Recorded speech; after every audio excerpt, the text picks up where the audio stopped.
Jigga wigga.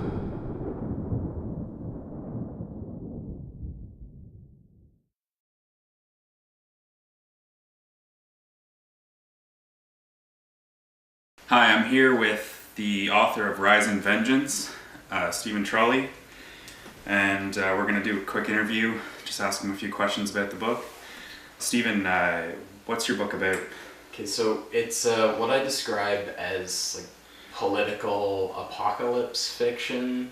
So it's sort of like a Game of Thrones style book, like a lot of political intrigue, a lot of infighting between most of the main characters, but at the same time, the world is literally ending around them. Oh, interesting. So like, it's not a post-apocalypse. It's not a post-apocalypse. It's like, it's sort of during the apocalypse. Oh, okay. All right. Or what they see as the apocalypse, at least. So. And who's the main character? So the main character is, his name is Taron Garenin II. And so he's essentially the long-lost king of basically all of the various lands that are at war, but it's a responsibility he doesn't want and has tried to ignore for a really long time. Okay. Are there any villains in your book? So yeah, there are quite a few villains, but at the same time, I try not to portray them and like the whole fight as like a good versus evil type thing.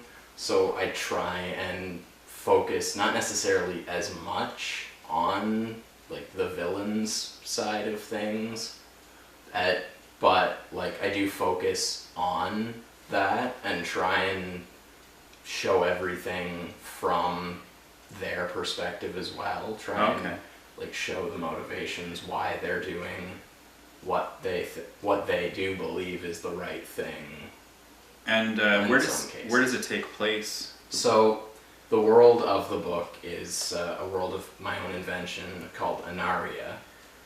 So it's the main continent of Anaria is made up of 10 nations, and each has their own sort of distinct culture and distinct type of magic, but they're all related. They're all the same species of they're all the same species of being. So okay, what's the genre? What would you classify it as? It's definitely fantasy. Fantasy? Yeah, it sounds like a fantasy. Lots of magic, swords, dragons, all of it. Oh, sounds great. All the good I'll stuff. have to give it a read, definitely.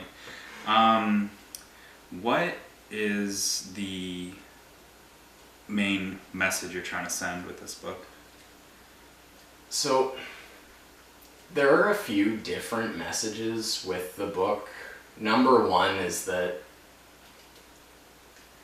we all have reasons for why we do things. So just because we're doing the wrong thing doesn't mean we're doing a bad thing, sort of thing.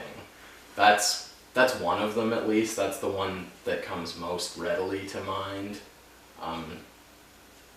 Any other sort of messages are more like just kind of general things, like we can find hope wherever we're looking for, sort of thing.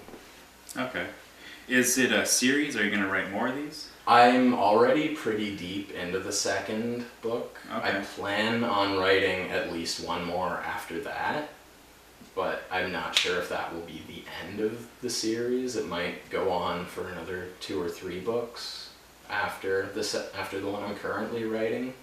And then I've also done a lot of writing in the history of this world, so there could be books that are prequels or that take place a lot further into the past of the world. So okay.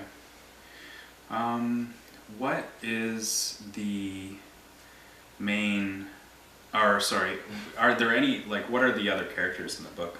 So this book specifically focuses on like the 10, I call them Morshkoda.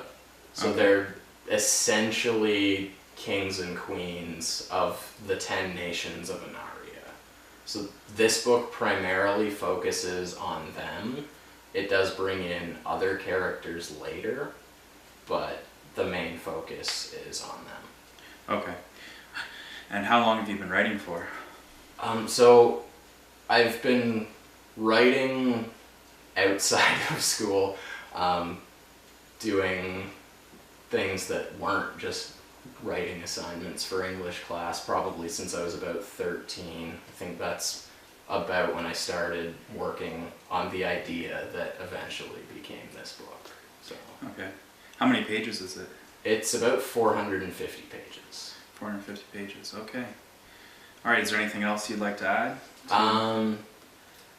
You can get it on the Kindle on Amazon. You can buy it in paperback on Amazon. Great. All right. Well, thanks for the interview. Thank you. No problem.